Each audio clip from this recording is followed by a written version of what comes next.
Hi friends, ഇന്ന് ഞാനുള്ളത് നെതർലൻഡിലെ റോട്ടർഡാമിലാണ്. ഇവിടെയാണ് ഏറ്റവും കൂടുതൽ സൈക്കിൾ സഞ്ചാരികളുള്ളത്. അതിനാൽ തന്നെ നമുക്ക് എവിടെ നോക്കിയാലും സൈക്കിൾ പാർക്കിങ്ങും അതുപോലെ സൈക്കിൾ സഞ്ചാരികളെയുമാണ് ഏറ്റവും കൂടുതലായിട്ട് ഈ നഗരത്തിൽ നമുക്ക് കാണാൻ സാധിക്കുന്നത്. ഇന്ന് നമുക്ക് റോട്ടർഡാമിലെ കുറച്ച് നഗര കാഴ്ചകൾ കാണാം.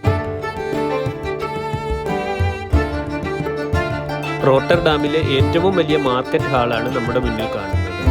ഇതിൽ നിന്നും സാധനങ്ങൾ വാങ്ങുന്നതിനും അതുപോലെ തന്നെ അതിനകത്തെ ഭംഗി ആസ്വദിക്കുന്നതിനുമായി ധാരാളം ടൂറിസ്റ്റുകളാണ് അവിടേക്ക് വരുന്നത്. നമുക്ക് അകത്ത് കയറുമ്പോൾ തന്നെ കാണാൻ സാധിക്കുന്നതാണ് അതിൻ്റെ റൂഫിലുള്ള ആ ചിത്രപ്പണികളെല്ലാം തന്നെ. ധാരാളം ഫുഡ് ഷോപ്പുകളും അതുപോലെ തന്നെയുള്ള ആ ചിത്രപ്പണികളും എല്ലാം തന്നെ മനസ്സിന് കുളിരണിയിക്കുന്ന ഒരു കാഴ്ച തന്നെയാണ് അതിനകത്ത്. ചൈനീസ്, ഏഷ്യൻസ്, യൂറോപ്യൻ എന്നുവേണ്ട എല്ലാ തരത്തിലുള്ള ഫുഡ് കോർണേഴ്സും നമുക്കവിടെ കാണാൻ സാധിക്കുന്നുണ്ട്. അതുപോലെ തന്നെ ചെറിയൊരു സൂപ്പർ മാർക്കറ്റും അതിൽ തന്നെയുണ്ട്.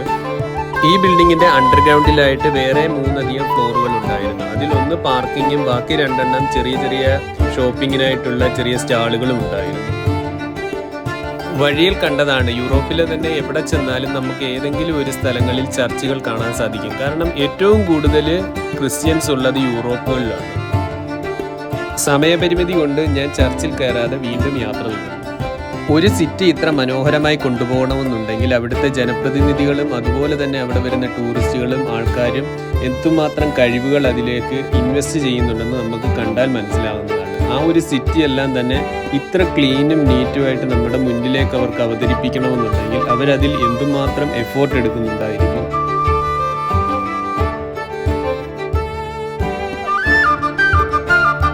യൂറോപ്പിലെ കോമൺ ആയിട്ടുള്ള ഒരു കാഴ്ചയാണ് റോഡിലൂടെയുള്ള മെട്രോ യാത്ര.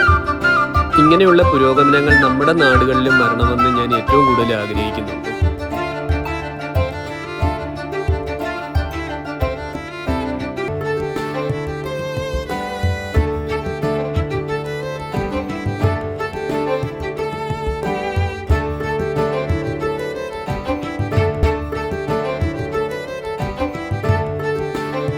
അതുപോലെ തന്നെ എടുത്തു പറയേണ്ട ഒന്നാണ് ഇവിടെയുള്ള ഓരോ ബിൽഡിങ്ങുകളും. ആ ബിൽഡിങ്ങുകളെല്ലാം തന്നെ നമുക്ക് കണ്ണിന് കുളിർമയേകുന്ന ഓരോ കാഴ്ചകളാണ് ഓരോ തരത്തിലുള്ള ബിൽഡിങ്ങുകളും. അതുപോലെ തന്നെ യൂറോപ്പുകളിലുള്ള ഒട്ടുമിക്ക റെയിൽവേ സ്റ്റേഷൻസുകളും അണ്ടർഗ്രൗണ്ടിലാണ് നമുക്ക് കാണാൻ സാധിക്കുന്നത്.